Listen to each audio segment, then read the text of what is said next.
I didn't know nothing, so the only thing I could do was network, so that's all I did.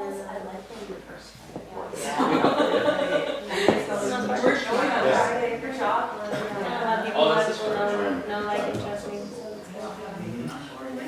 How it should be. So what is your nonprofit do exactly?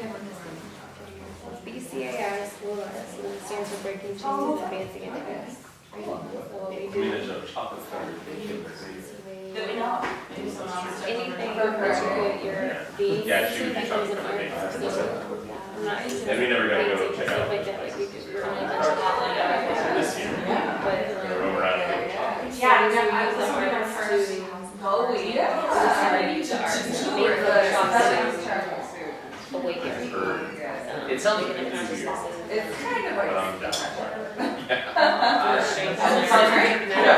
Confidence, but self-awareness. And I was just reading Awareness of the community, awareness of the culture. the Inside Out accessible art place where they have We, the all the speakers from, and I was just thinking the stuff at the owl is in there. And I was But, like, yeah, fundraisers are coming up, I think, for like, Yeah, we're I excited heard about that. them. Yeah. everything was like real, like, Yeah, there's, see, like it's like chocolate, like the salmon production. I didn't realize that's our. Yeah, lots of Makes salmon. Really? Makes you think, It's usually good deal, but. But some So I don't know when what it people come is. in, I just did it on the chef show, I swear. Well, I I just think we have, learned that. at least 30 consistent documentaries. It's usually the kids most. Yeah. We don't have It's like, whatever, a like, they always, lot of culinary if we stuff were like on popped in, Friday. they would always, So we'll have more oh. notes for that. Well, I And know. language classes, those sort of Because things. they always kind of push that. they say, so you put on classes. That's yeah. really funny It's not just like because individualized. we made Okay. reservations out there, and I would look, and there'd be. But yeah, we just have more concerned because I feel like when you destroy destructive cycles, you tend to evolve a lot faster. Species Yeah, because I was like, of I'm person. done with reservations, So that's- forget it. They always. That's what it's supposed to be cool. Right. Other than That was the everything time. else is just- Yeah, we didn't have to wait very long, so it was still like. I had to wait for a while. It's hard to be in security. Hang on to like negative stuff.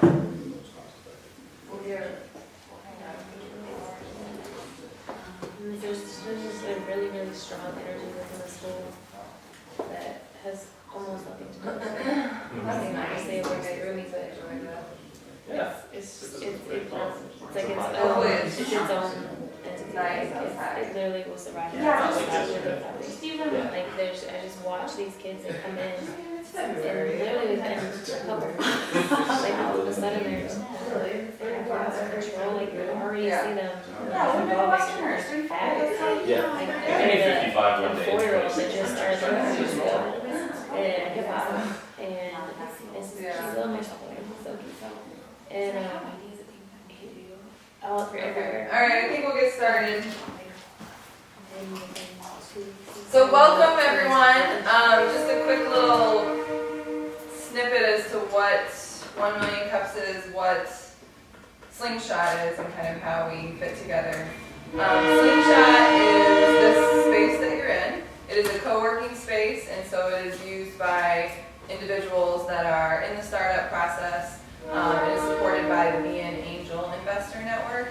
So if you have interest in using this space, you can pay a $50 per month fee, and you get a key, and you can come work whenever you want. And there are usually about 6 to 10 individuals that are consistently working out of Slingshot. So Slingshot plus some other entrepreneurs in the community, myself, and I work at Illinois Wesleyan as well. We applied to become a 1 Million Cups community. 1 Million Cups is supported by the Kauffman Foundation, and they are really great at supporting all types of entrepreneurial endeavors, providing resources and workshops and connections. And so the idea behind 1 Million Cups is for you to empower your own community to become a place that fosters startups and the sharing of resources that way. So we meet every Wednesday at 8 a.m. here at Slingshot. We have a presenter, a local entrepreneur or startup or idea or business, and they kind of share their journey, how they got to where they are today, and then it's open, it's very education based and kind of sharing from the audience and the presenter as far as what we can do to help McLean County be better for startups. So without further ado, we have Tani and Matt Lathrop, and they are the owners, happy owners of Retrofit Culture. Yeah. I apologize, I did think that the screen was going to be a bit bigger, but I'll read all of it, because that's the way I do PowerPoint. I'll just read all of it. So, like she said, I'm Tani, and this is Matt. We are husband and wife, but we're also business partners in this fun endeavor. Retrofit Culture is a lifestyle store dedicated to vintage and handmade. So we have home decor, gifts, we have clothing. It's kind of a store that you can get lots of different fun, unique items that are all vintage, 1940s through 70s, or handmade, small batch, awesome, unique things. So from October of 2013 to October of 2015, we were in Bloomington's warehouse district, which is a name that we kind of made up. We just said there's a lot of warehouse buildings, so this is the warehouse district. It is within Bloomington's downtown region, so it's downtown's warehouse district. And it was a really great place for us to start up. We started with about 400 square feet, and we moved into about, we were able, because it's a warehouse, we were able to like move walls and such, so we moved into like, it was like 650 square feet, and then by the end of our time there, we were at about 1,000 square feet, but we knew our lease was coming up, so we had to do something, and we didn't know if we wanted to stay, and uptown was a great idea. Downtown Bloomington was a great idea. We looked at a number of places, but we really wanted something that would fit for our store, but also for living upstairs, because we wanted to combine those monies. So we looked around and we came across this building that we just fell in love with, which was the former Westside Clothing Building on West Washington. And the idea from getting an apartment for ourselves and a store space kind of expanded, and we'll go through that. So we bought that in September 2015. We did a lot of renovating. Carrie hauled gravel in our parking lot. I mean, a lot of renovating and doing stuff. And then we had our grand reopening on, so it was a Saturday, November 28th, so we're about 2 months in our new space. So even though we had those 2 years in the warehouse district, it's kind of like starting all over again. I mean, we have a loyal group of customers, but there's a lot of things that are like, I don't know, we're in a different location. Is it going to be the same type hours? Is it going to be the same type traffic? What is it going to be? So, how did it go? So this is the space we bought, and we saw a lot of things that we really liked about it, and a lot of things that we were not as crazy about. The ceiling we were in love with, so we definitely wanted, it's crazy to say you buy a building because of the ceiling, but a little bit true in this case. We loved it. We loved the history of the building, and we knew that there were hardwood floors under there, so all the things that you need to make a store, obviously, hardwood floors and a cool ceiling. So this is the store at the grand opening. So a little bit different. You see the hardwood floors, the same cool ceiling. Right now we have 20 consigning hand makers. I wholesale with over 50 makers, small batch producers, independent designers to get anything from greeting cards to t-shirts that have been, the graphic design has been done by the same person pushing the ink over the screen print. We have, well, I have some pictures. We have stained glass by different people. Oops, maybe I didn't want to go that far. We have stained glass. We have all these fun things in the store, and they're made by real people, which is pretty awesome. We also love to work with small local businesses. We've hosted pop-up shops even just in the 2 months that we've been there. We've had Whisk Handcrafted, which is a baker here in town. He uses a commercial kitchen, but he doesn't have his own space to sell, so he comes in to do that at the store. And Haphazard Press they're in the same situation. They work out of their home, but they sell at Waiting Room Records. They sell online. They go to different markets. They also have a space in our store that they've done live screen printing. They've done that twice now, both at our grand opening at another date. And starting in February, we're going to start hosting Meet Your Maker, which will be kind of a twist on a trunk show or something like this, where people bring in their wares, but there will be an interactive part where you actually get to see the maker making the cool things that they make. So I have a few more pictures of the space. Kate, you might even be in some of these pictures, or maybe you've taken some of them. But like I said, vintage and handmade, you can kind of see the idea of the store. I have one more slide on that. Cards, jewelry, stained glass, lots and lots of fun stuff. And so that's retrofit culture, and we can talk about that, and I hope that you guys have questions. But another part of this presentation that we really want to address is why the West Side, right? One, the building we fell in love with was there, but we also felt like we could be part of the change that we think is right for that area. There's really affordable prices right now, so people can get in on the ground floor of some really historic, awesome spaces. And also it's kind of this idea of moving to bluer waters, right? Because there's Uptown Normal, an established area, there's downtown, another established area, and then there's veterans, but that, for us, that wasn't really something we were looking at. So this is a place that we can kind of put our own stamp on, so that was really attractive to us. And then I think the next slide is yours. So it is a permanent home for our small business. You'll see right there, that's where my storefront is. And So we actually fell in love with this property when we kind of first moved here about 4 years ago, when it was still operating as West Side Clothing, which had been around for a little over 100 years. 102 years. 102 years. So a part of Bloomington's history for a long, long time. When we ended up finding the opportunity that we could acquire this property, we thought this seemed great. There were some things that Connie mentioned that we were nervous about. We're venturing into a new area where there's not a lot going on right now because West Side Clothing had been closed for a few years. But what we ended up purchasing was this very large building, because West Side Clothing was a huge store, that we are hoping to convert into more of a mixed-use space, or turn the area itself into more of a mixed-use area. So we didn't need the full footprint of this building for our store. Which is about 7,000 square feet, I think is what we purchased. Yeah. So a lot. And that's just the main floor, not the apartments. It's a lot of space.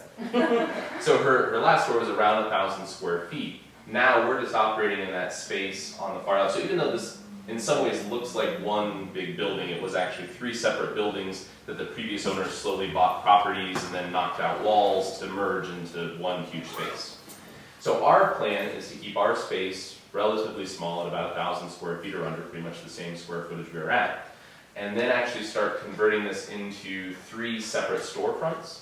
So take each of those separate buildings, build the walls back up, turn them back, give them new front doors so that we can start building a shopping district down there. So instead of people just coming down for our store, they're coming down to check out us, one of the other 2 stores that we hope to get in there relatively soon, as well as some of the other businesses that are already opening down there. There's a soul food restaurant that's open down there now.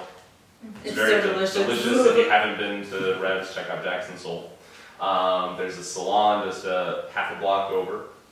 And then in addition to that, we've got the apartment spaces up above. One that's currently being occupied by us, the one on the left. And then there's apartment 2 on the right above that second space. It's incredibly rough. I've actually never seen an apartment that rough before. Legend is no one's lived there since maybe the 50s or 60s. And I think it was probably outdated at that time. Like, I think if someone was living there in the 50s or 60s, they were living in an outdated space. Yes. So we've been doing some renovations for us up in our apartment, but the main focus has been getting the spaces downstairs ready to go. So we opened up Small Business Saturday right after Thanksgiving, had our grand opening, and now we're at the point where we're getting ready to start kind of that phase 2 renovation where we're going to dive into the second space which again is going to include putting a front door, so they're basically a completely separate store space, and we'll start building up this area more, because we feel like the more businesses we can get down there, the more people will draw to the area. We've kind of talked informally about the types of businesses we want down there. We don't have anything specific in mind, except that we want other stores that are a little unique, a little bit different, and it's going to give people a reason to come back to this part of town that, if you know, we've actually learned about this quite a bit, we didn't know, but if you know some of the history of Bloomington, West Bloomington, where this building is in that area, that kind of block radius, was once basically like the thriving heart of downtown. The train station was there, it was a busy commercial area. And like Tommy said, we just think that we could get it back to being a busy, active, vibrant area. We've seen similar models like this in other places. I think the most recent place we visited was in Indianapolis, the Mass Avenue district. Yeah. Taking old properties, putting them back to use, getting people down there, basically just bringing life back to what was once a very dynamic part of town. Plus we have a parking lot, so my mind goes to like markets and outdoor fairs and fun stuff like that. And another thing is we're renovating these, we're really excited about getting to play with the space a little bit, maybe even before we lease out a business, hosting a pop-up, maybe a store that's only there for a month, hosting something much shorter than that, workshop, something kind of fun for the area that's unique and different than anything else that's going on, or at least that we know of, that's going on in this area. So that's kind of our idea. What do you think? Yeah, That's really yeah, we're really It's excited. really cool. I had no clue. I mean, I know I drove by there and stuff, but I didn't know anything about it. But my son noticed that restaurant, and he's like, "Oh, he wants to go eat there." And so it's neat to know what's behind all that going on there. So. Yeah, and we're only building on a lot of great work that's been done by like the West Side Revitalization Project. They primarily do a lot with residential housing, Mid-Central Community Action, Habitat for Humanity. There's a lot of stuff going on in that area. I don't want to be like, we're the first ones there, we're doing this, but Yeah, actually, as we learned about the West Bloomington Revitalization Project, other folks, it was very comforting to know that other people saw some promise in this area, because before we talked to anybody besides each other about this, we kind of kept wondering if we were crazy.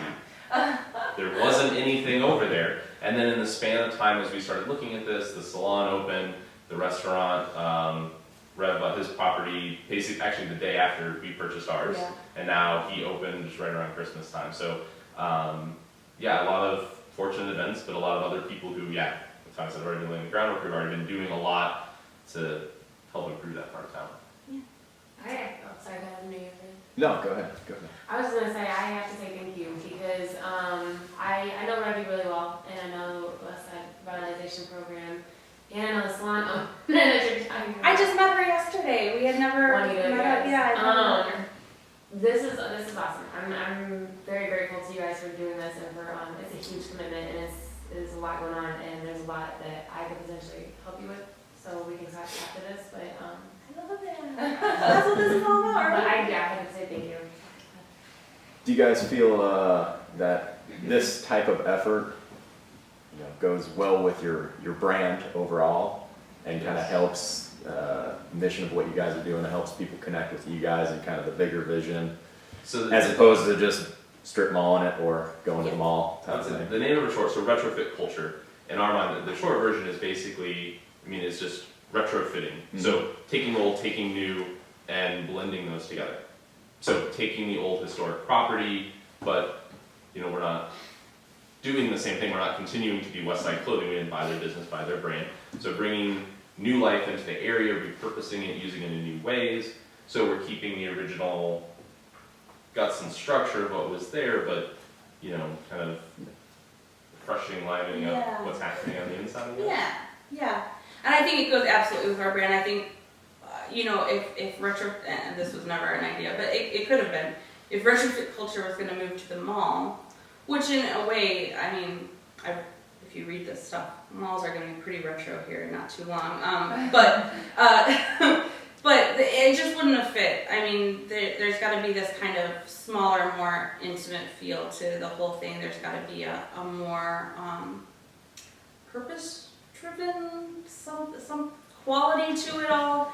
And plus we're a little nuts and we like projects and getting in there. I mean, that's just us. We just like that weird stuff, so. Do you do any online sales, or is it mostly foot traffic? I don't do any online sales. When I first started my business, it was all online. I was an Etsy seller. I sold on Etsy. I sold vintage stuff on Etsy, and it went well. It was good. And then I started like doing like booths in antique malls and stuff like that, which you really have. I mean, you have control over your booth, but not anything over the brand, or you don't have a lot of control.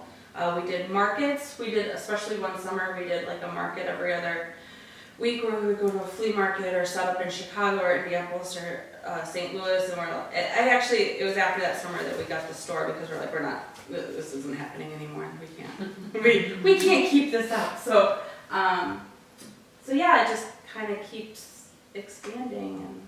And you're right. I think that this is the kind of model that fits best with our brand and what we're about. So. And do you guys have any community development in your background, your professional background, or anything? I mean, you're really doing a organic, grassroots community development effort here.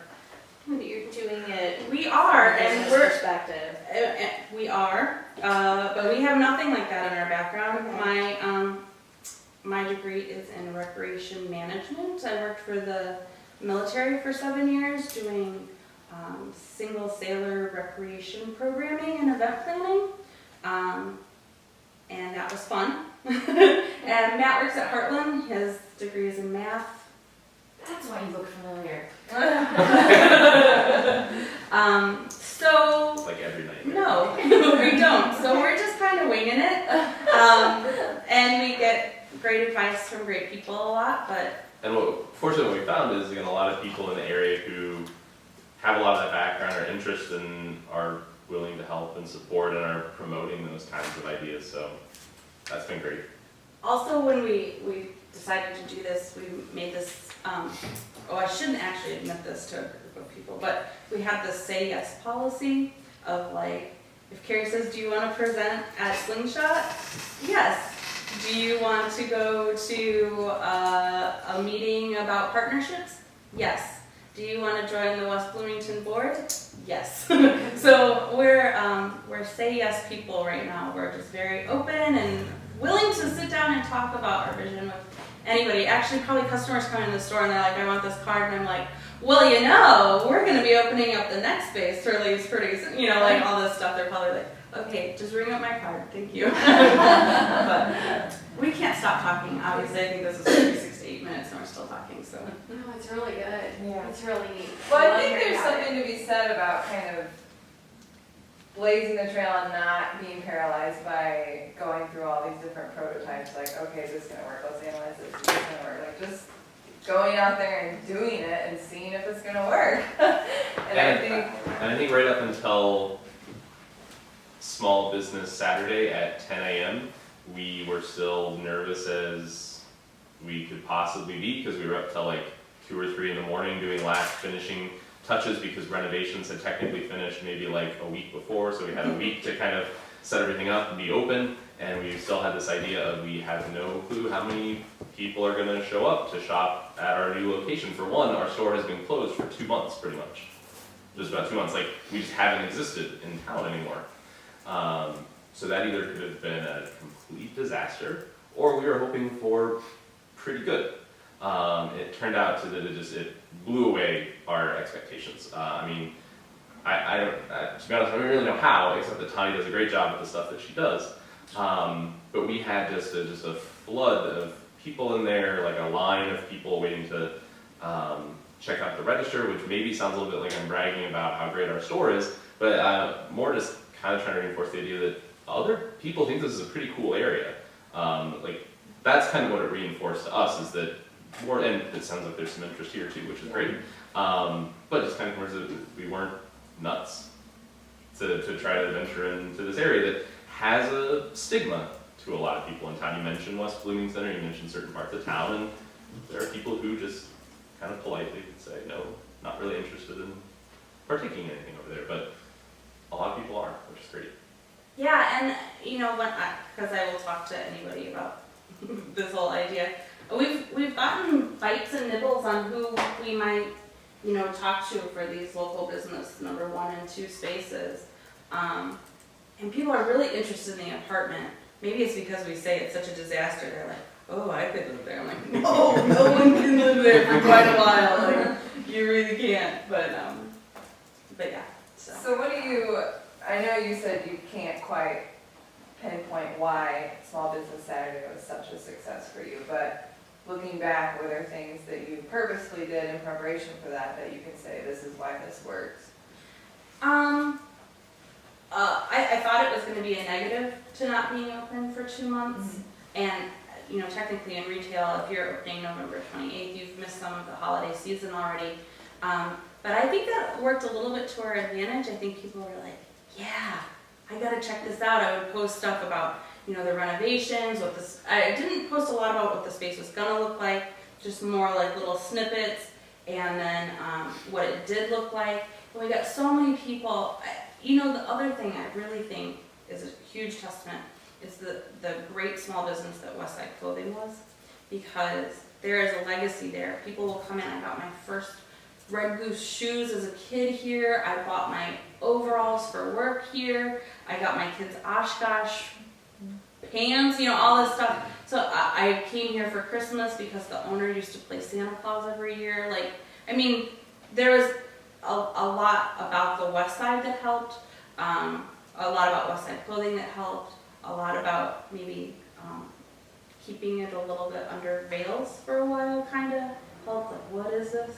And there were t-shirts, so that was pretty cool too, so that helped too. I think we've got a lot better visibility at our location now, so I don't know when we mentioned the warehouse district, if anybody has an idea of what we're talking about, but as you go over the Center Street Bridge south of downtown, there's a big warehouse building, so we were one of 3 businesses in that. There's still 2 of them down there. Very hidden, because, I mean, you can't see, there's like a 3-second window as you're driving south through downtown where you can see that building, and then you're on the bridge and you can't see it anymore. So there wasn't a lot of, I kind of call accidental traffic. People didn't very often stop by. They came down because they were looking for us. Even parking was kind of under the bridge, so if it was busy, you couldn't tell. So now we're right on Washington Street. We have a real address, so your GPS doesn't tell you to stop at the top of the Center Street Bridge, like our last place did. But we have the big parking lot, so people can tell, like, there's cars in that parking lot. There haven't been cars in that parking lot for 3 years, so something's happening, and that, I think, I don't know specifically for that day, I think that day it was mostly people who were coming to find us, but since then, we're getting just a lot more people who are just curious what's happening with the building. They can tell something's open again. And specifically about Small Business Saturday, when I talked to local business owners, it seemed like everybody was slammed. Like, I'd like to say that it was our day, but like the whole community, I mean, there is a big portion of people that are very conscious shoppers. They're not just going to Walmart for every need. And I think Small Business Saturday is a great day to say, yes, I support small business. And we got on that kind of parade of places that people went to that day. So, excuse me, how close are you on the other 2 spaces for business or retail? And Close is not even a word I would. okay. We haven't even started. Right now, where it says local business 1, that has kind of been our dumping ground as stuff has had to get shifted and kind of set somewhere. The 3rd space actually right now has most of our personal belongings as we're slowly doing stuff in the apartment and getting stuff brought up. So it's something where this month, in theory, This month. we're gonna get that 2nd space cleared out and we'll start the renovations there. And the parking lot is behind the building? Off to the left there. Yeah, you can't really see it. It was the footprint of 2 or 3 other businesses at one point that just became so decrepitated. Is that the corner of Washington and Washington and Morris, Yeah. yep. I remember the parking lot on that side. It's a big parking lot. It's big. Lots of gravel spread all over. So, thank you guys very much. But the last question that I have is, what can 1 million cups do for you and for retrofit culture? How can we, as 1 million cups McLean County, help you? That's a great question. We're gonna start renovating the space, and we're going to be looking for those pop-up opportunities. We're gonna be looking for a tenant, and then as we do local business number 2, move someone in there. So that's one reason we like to keep our feelers out, because we are trying to build, what is it called? Collaboration. Oh, no, co-tenancy. So we're trying to find businesses that are the right fit for this area that we're trying to start. So that would be a good one. Another thing would be, would be not just for our benefit, but basically any small businesses in the area or other people who are looking to try to do this sort of thing. We have talked with some folks in the Bloomington government, and we were more or less told that they are interested in developing veterans, and they have what they refer to as a trickle-down theory, which historically has always worked. So they want to build up veterans, they want to get Hy-Vee and things like that in there, which is great. And their theory is that Hy-Vee moves into that shopping center, that raises the rent, and it forces some people out, and those people will drift towards downtown, and then they will raise the rent for downtown, and then those businesses will drift. So We don't love that. Yeah, to We don't love whoever, that answer. to whoever you know, just promoting the idea that small businesses are important and people want to do this. Like it's worth spending and investing in. Sorry to hear that you're saying that. I was in the economic development working group for the Bringing Up Bloomington comprehensive plan. Have you guys looked into that at all? Have you talked to the economic development of McLean County office? No, we have not, but we have talked to the economic development department of Bloomington. That's who we Right, and talked to. Vasu from the who led the working groups, and she's in McLean County Regional Planning, and part of our plan was the west side and to develop. That's our plan too. Right. Exactly. To develop, already what's in there also. So there's different types of development for different places, and I think the city recognizes that. It's too bad you heard that, but I think that There might be different, agencies or organizations you might be able to talk to that has different perspectives, and then those agencies will get together and help, as groups, and so, maybe those kind of ideas can be talked about, and so it's good to hear your perspective on what you're doing, and so, we can bring those ideas back to the table, maybe, at least discuss those differences in philosophies. Yeah. Right.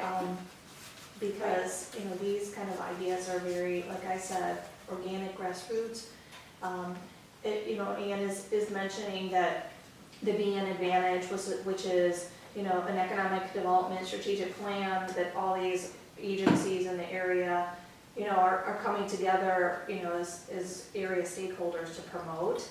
And, entrepreneurship is one of the targeted industries. Right. So, I think it's, this kind of endeavor is extremely important to keep in mind. So, I'm with the Economic Development Council.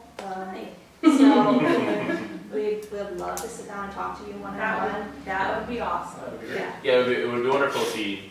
So I'm isolating a single person, so it could be just Sure, different philosophies. right. So Yeah, that's And great. that's why I wanted to Yeah, mention it. no, I appreciate it.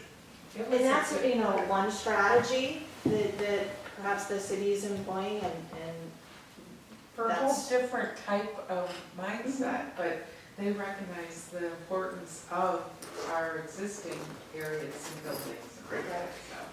what you're doing is definitely, in the consciousness somewhere. Yeah.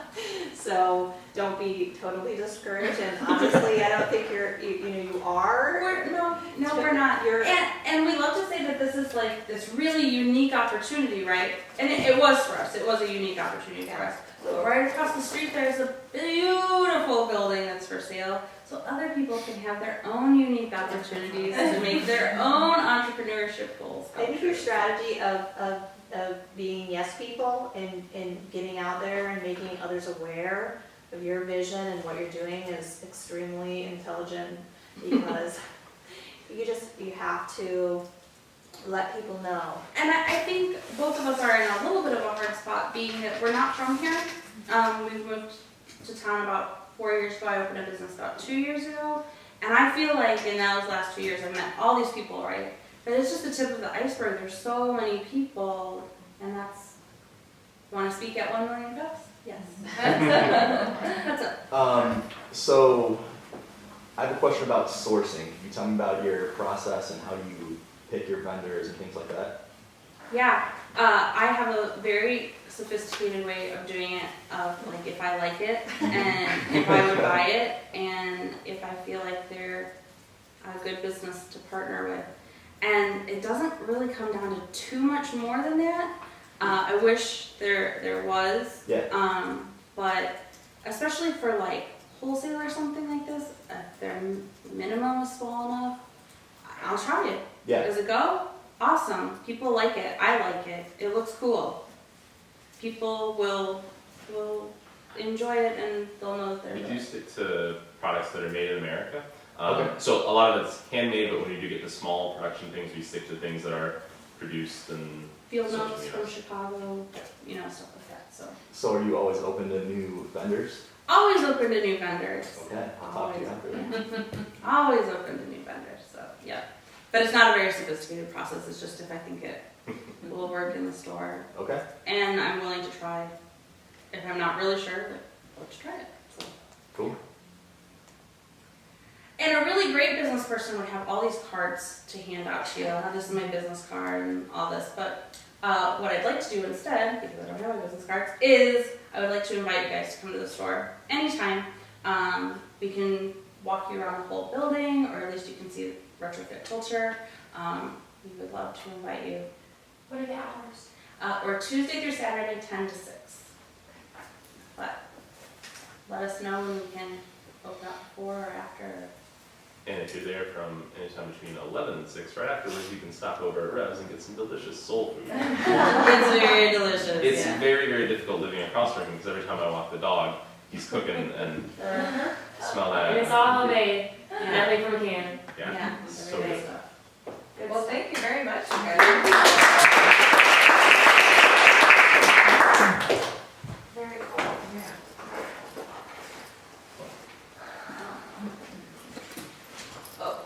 So I didn't have my business cards, but there is all kinds of information up there too. So you've got a website and all that? All that. Yeah. All that. Yeah, Connie's awesome with her Instagram and Facebook. Oh, I'll have to find you on Instagram. I'll follow you on everything. So Facebook, Twitter, Instagram, all that. Yeah, I will say I'm not a good tweeter. I'm not either. I understand that. I just have been talking to her, but I don't ever go to it. Yeah, we are. I'm more on Facebook and Instagram too, so. Hey! I know, it's not. I have so many followers on there, and then I just was using my podcast about how to do, like, if you get list match, it'll automatically create lists for you. And it's one of those Years things on it, I'm like, I don't even know how it works and how it's effective. And like, I 2 hours later. But Yeah. a lot of my stuff goes to there. Right. So So, it was part of our, we partnered with them. Yeah, no, there's Was alternative. Very funny. So they were- Yeah. Oh, it's lovely. Yeah. So they have like, I like to talk. that's awesome. Yeah. I didn't see snippets, I was already apparently back and I'm like, oh wait, I'm dressed. I'm very sorry.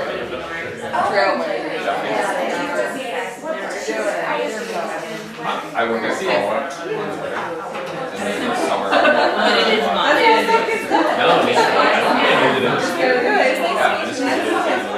And that's what she was for that. No, she works at West. She teaches a great writing class and works on art. Yeah, art. That's where I'm getting confused, bro. Art and art. What is I wanted to art? introduce myself. I'm Eric. I actually got work with Brian.